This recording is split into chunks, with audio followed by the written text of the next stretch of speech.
When I was in rehab, it was nonstop drama. They would put us on lockdown. We would all get in trouble. It was like just endless. That sounds like high school.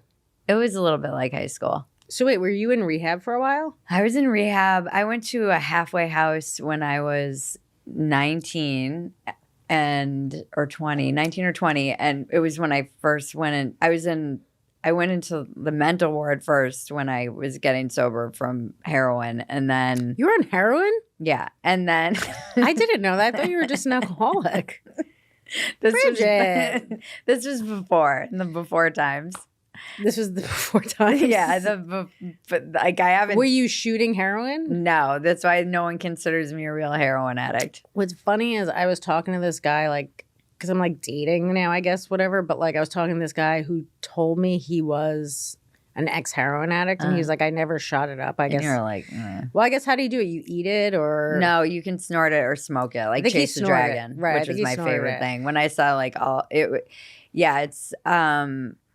it's funny. I have a whole routine that I'm trying to work out about junkie pride and how weird it is. Because in rehab, there is like a hierarchy where I'm like, it's just funny at rock bottom.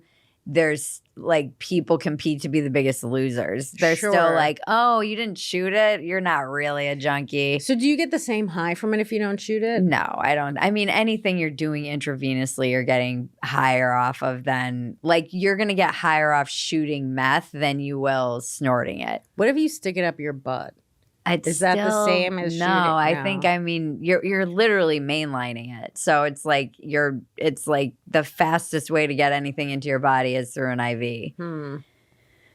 I would think coming off of heroin is like the toughest. I came off of heroin in a mental ward because my parents had experience with mental wards and they didn't think to like bring me to an actual detox, which is where I should have gone, where they would have given you drugs so that I didn't have like to do a cold turkey. And I cold turkey kicked heroin in a mental ward. That's pretty badass though. And it was a fucking nightmare. Oh, I bet it's the worst. I tell this story about Are you just like shaking and hallucinating? Oh, my roommate was crazy. She was a cutter. She was like out of her mind. And then I always remember this. There was this old lady, Fern. I still remember her name. She was in the room next to me and she would have, and I was kicking like, oh God, let me die. And she was in the room next to me and I would hear her through the wall and she would have these like coughing jags. She was very elderly. I don't even know why she was in this place. She was clear. It's weird to see a like elderly lady in a mental ward. You're like, shouldn't you be in like this was people who were talking to bushes, like a lockdown mental ward in a hospital. So was she also crazy or she just must old? have been because she was in this place and she would be like, she'd sit in her chair and she would be like, oh God, let me die.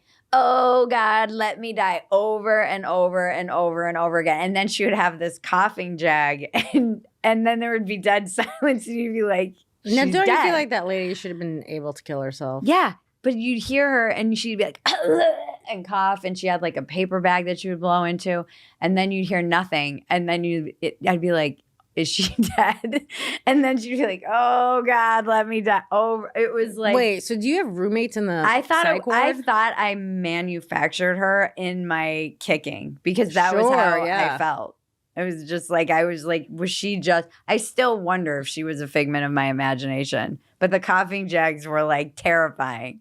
What I'm hearing from this whole situation is at night, I can't sleep because everyone's being crazy. Oh no, it was nuts. And this one guy told me, I remember he was talking to ferns.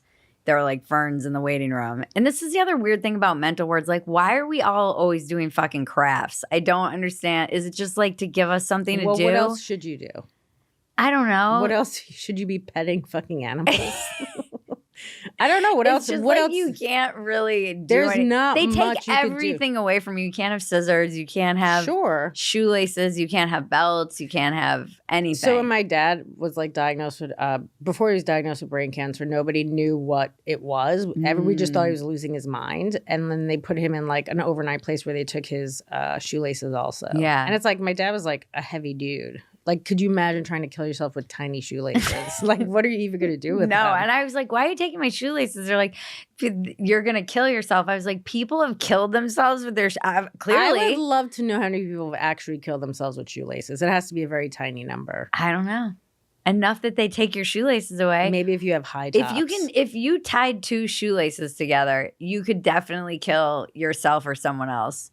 You could strangle someone. You would have to strangle yourself, but that's not really enough to put it against the door or something. This feels like a jail. It's like jail rules, I think, though. That makes sense. You couldn't have anything, but this guy was talking to Ferns and he was like, then he would stop and he'd kind of be lucid and he was like, oh, what are you in for? And I was like, I'm a heroin addict. And he's like, ha, you're going to be dead before you're 21. And I was like, what a positive guy. I think that guy weirdly kept me sober, though, because there were so many times that I wanted to relapse in the early days of sobriety. And I was like, that fucking guy who talked to Ferns is not going to be right about me. It is interesting they sent you there and not like a detox. Well, then I went to an actual detox for a week for 7 days. It was a lockdown on a hospital ward above an emergency room, which fucking sucked. That's where the rehab was. And it was like a nightmare. It was bad. It was just not a good situation. And then I checked myself into a halfway house. This was in Minnesota. And it was all women because I'd been kind of assaulted in the interim one. And then this guy just tried to like force me to give him a blowjob. And Gross. Yeah, no, it's not good. That's the worst type of sexual assault. Well, it's also kind of the easiest one to get out of because you can just bite your teeth a little bit and they'll back off. But I would think that like if you do that, they're going to like kick you. Yeah, but not in a mental ward, not in a lockdown. Like there were too many people around. So I think he was just hoping I would like go with it. He was just hoping you'd be cool. Yeah. He's like, just be chill. Can you just be chill, Bridget? And another guy was waiting for me when I left and he had a like Cadillac filled with cocaine and he was like, get in. A Cadillac? Well, he had a Cadillac and there was like cocaine all laid out. He was in the That's crazy. He just waits for people to come out. Well, to get them he hooked knew back I was on. getting out. He got out the day before me. He knew I was leaving to go to the halfway house that I had like basically signed myself up for because I didn't want to go home. Because after 10 days, they're like, you're going home. I'm like, I'm going to die of a heroin overdose. Yeah. I'd probably be better off on the streets. And he showed up and was like, come with me. And the cab was there. And it was another moment in my life where I was like, that's two crazy. paths here. Yeah. And then I went to the halfway house. It was all women. And I ended up staying there for like 6 months, 7 months maybe. Did you like it? I mean, no, but it was the only alternative. I didn't know what else to do to like get sober at that time. And it was run by lesbians and they truly saved my life. And it was me and like, I was the only, there was maybe one other white chick in there. It was basically state funded. So it was women who were avoiding jail. Like they would be given a chance to avoid jail by being, so it was definitely like. Did you stay in touch with any of those people? I think they're probably all dead. Wow. I mean,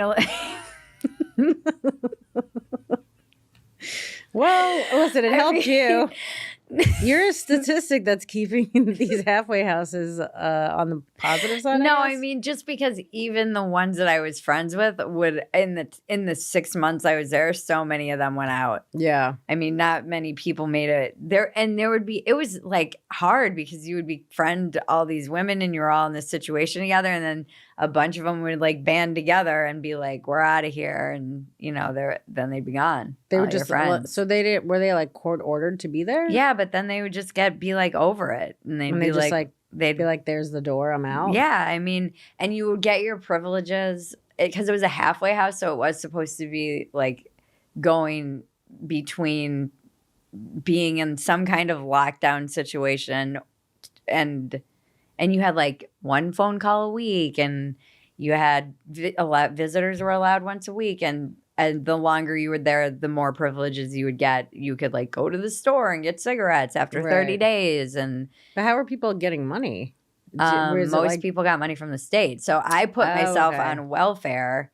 And that's how I was accepted to go into this place because they would get my general assistance and my welfare money. But even being able to do all of that stuff, you have to be pretty lucid to like apply for these programs, get them. Like, you know what I mean? It's not easy. Most of these people had other people doing it. Okay. My insurance that I was on ran out. Gotcha. And it is another moment that I look back on, and my therapist is like, you do kind of pull yourself back from you have the ability to like have some self-preservation. But even when I was like a young kid doing drugs, I still, because I came from a dysfunctional household, I never wanted to be, I was always like the most together. I couldn't be like candy flipping. Like my friends would be like, let's do a bunch of mushrooms and like I'd take whatever pill, and they'd be kind of out of their minds. But I just never felt like I could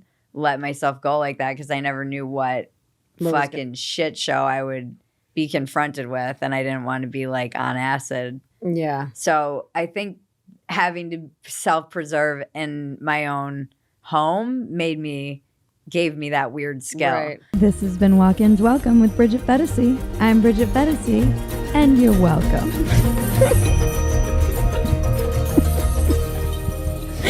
It's the dumbest line.